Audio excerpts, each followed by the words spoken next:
Cinema లేని జీవితాన్ని ఊహించుకోవడం చాలా కష్టం. అలాంటి సినిమాల్లో హీరోలుగా కనిపించి మెగా స్టార్లుగా, గ్లోబల్ స్టార్లుగా, సూపర్ స్టార్లుగా హ్యూజ్ స్టార్డమ్ని, ఫ్యాన్ ఫాలోయింగ్ని సొంతం చేసుకున్న ఈ సినీ హీరోల సినిమాల గురించి ప్రేక్షకులు ఎప్పుడూ ఉర్రూతలూగుతూ ఆసక్తికరంగా ఎదురు చూస్తూ ఉంటారు. అందులోనూ అత్యంత భారీ బడ్జెట్లతో, భారీ తారాగణంతో ప్రేక్షకుల అంచనాలను మించిపోయే ఉండే విధంగా వచ్చే సినిమాల గురించి ప్రేక్షకులు ఎప్పుడెప్పుడు అని, ముఖ్యంగా అభిమానులైతే తమ అభిమాన హీరో సినిమా ఎప్పుడు రిలీజ్ అవుతుందా అని ఎదురు చూస్తూ ఉంటారు.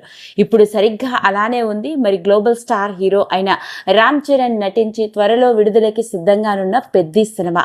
అయితే ఈ సినిమా ప్రమోషన్స్ లో చిత్ర యూనిట్ చాలా బిజీగా ఉన్నారు. అయితే సినిమా టీజర్ లాంచ్ తర్వాత త్వరలో విడుదలకి సిద్ధంగా ఉండడంతో మధ్యప్రదేశ్లోని భోపాల్లో ఒక మెగా ఈవెంట్ ని కండక్ట్ చేయడం జరిగింది. అయితే ఈ ఈవెంట్ కి లక్షల్లో అభిమానులు రావడం, పైగా ఈ ఈవెంట్ కి ప్రత్యేక ఆకర్షణగా నిలిచింది global star hero Ram Charan మరియు సినిమా యూనిట్ వాళ్ళు మాత్రమే కాదు, మ్యూజిక్ డైరెక్టర్ అయిన ఏఆర్ రెహమాన్ గారు కూడా ప్రత్యేక ఆకర్షణగా నిలిచారు. స్పోర్ట్స్ బ్యాక్ డ్రాప్ తో సాగిపోయే ఈ సినిమా అని, ఈ సినిమా గురించి చాలా యాక్టివ్ గా, ఎనర్జెటిక్ గా అడిగిన ప్రశ్నలకి సమాధానం చెప్తూ రామ్ చరణ్ తనకి ఈ సినిమాతో ఉన్న సంబంధాన్ని, ఎమోషనల్ గా ఈ సినిమా తనకి బాగా కనెక్ట్ అయిపోయిందని, ఇన్నేళ్ల తన సినీ ప్రయాణంలో ఎన్నో సినిమాల్లో నటించిన తనకి ఈ సినిమాలోని తాను పోషించిన క్యారెక్టర్ తన లైఫ్ టైం అచీవ్మెంట్ గా గుర్తుండిపోయే ఒక గొప్ప సినిమా అవుతుంది అంటూ చెప్పుకురావడం జరిగింది. పైగా స్పోర్ట్స్ ని ఎంకరేజ్ చేయడంలోనూ, స్పోర్ట్స్ బ్యాక్ డ్రాప్ లో సాగిపోయే ఈ సినిమా చిన్నా చితక, ముసలి ముతక అని తేడా లేకుండా ఒక్కళ్ళకి బాగా నచ్చుతుంది అని చెప్పాడు. ఇదిలా ఉంటే ఇక ఈవెంట్ లో భాగంగా స్పోర్ట్స్ బ్యాక్ డ్రాప్ తో ఈ సినిమా సాగిపోవడంతో ఒక చిన్న స్పోర్ట్స్ యాక్టివిటీని కూడా కండక్ట్ చేశారు. మన ఇండియా క్రికెట్ స్టార్ల పేర్లు చెప్పి వాళ్ళ మీద ఒక్క మాటలో తమ అభిప్రాయాన్ని చెప్పమని అడిగారు గ్లోబల్ స్టార్ రామ్ చరణ్ ని.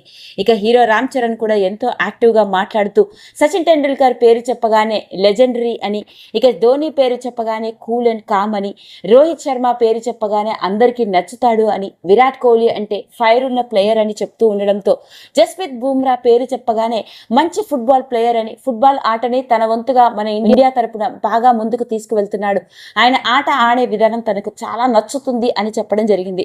అయితే తాను అలా మాట్లాడడం, తన నోటి నుంచి ఫుట్బాల్ ప్లేయర్ అని అనడం అన్న మాట దొర్లింది తప్పు అన్న విషయాన్ని తర్వాత తెలుసుకున్న రామ్ చరణ్ తన సోషల్ మీడియాని వేదికగా చేసుకుని ఏకంగా మన స్టార్ క్రికెటర్ అయిన జస్ప్రీత్ బుమ్రాకి సారీ కూడా చెప్పాడు. ఇప్పుడు ఈ విషయమే ఓ హాట్ టాపిక్ గా మారింది.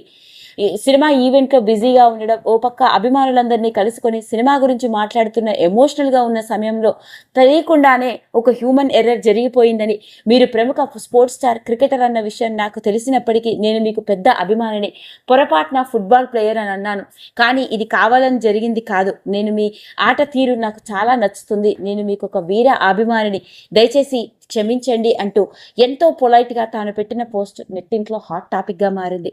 ఓ పక్క ఈ సినిమా ఎప్పుడు రిలీజ్ అవుతుందా అని ఇప్పటికే టీజర్ కావచ్చు, ప్రోమో కావచ్చు, సినిమాకి సంబంధించిన విషయాలు నెట్టింట్లో ఆసక్తికరంగా మారడం, ప్రేక్షకుల అంచనాలను మించిపోతూ అభిమానులను మరింత ఉత్కంఠభరితంగా చేస్తూ ఉంటే, మరి సోషల్ మీడియాని వేదికగా చేసుకొని బాహాటంగా సారీ చెప్పడమే ఇప్పుడు అందరినీ నోరెళ్ళబెట్టేలా చేసింది.